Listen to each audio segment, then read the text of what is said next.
So వీళ్ళిద్దరి మధ్యలో ఏ type of bonding ఉంటే, వీళ్ళిద్దరి మధ్యలో ఏ టైప్ ఆఫ్ మాటలు ఉంటే ఒక వెడ్డింగ్ది బెటర్ కింద బాగా వస్తుంది.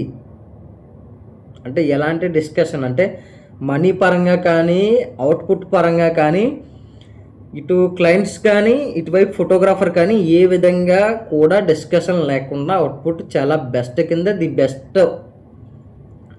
మా పెళ్ళి గ్రాండ్గా జరిగింది, మా షూట్ చాలా గ్రాండ్గా జరిగింది అని అనుకోవడానికి ఈ వీడియో చూసారు అంటే ఎలా తీయాలి, ఎలా మాట్లాడుకోవాలన్న ఒక ఉద్దేశం వస్తుంది అనమాట. సో అందు గురించే ఈ వీడియో చేస్తున్నాను. విషయం ఏంటంటే, ఒక ఫోటోగ్రాఫర్ ఒక మ్యారేజ్ ఒప్పుకున్నప్పుడు ఫోటోగ్రాఫర్ చేయాల్సిన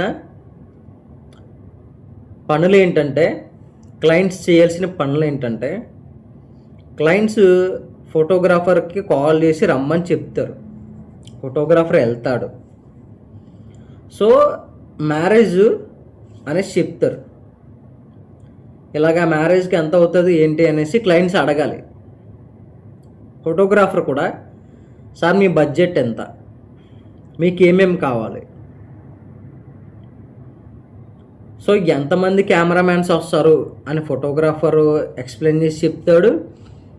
అండ్ అలాగే క్లయింట్ కూడా ఎంతమంది ఫోటోగ్రాఫర్స్ వస్తారు, మీరు ఎంతమంది వెడ్డింగ్లో ఎంతమంది ఫోటోగ్రాఫర్స్ పెడతారు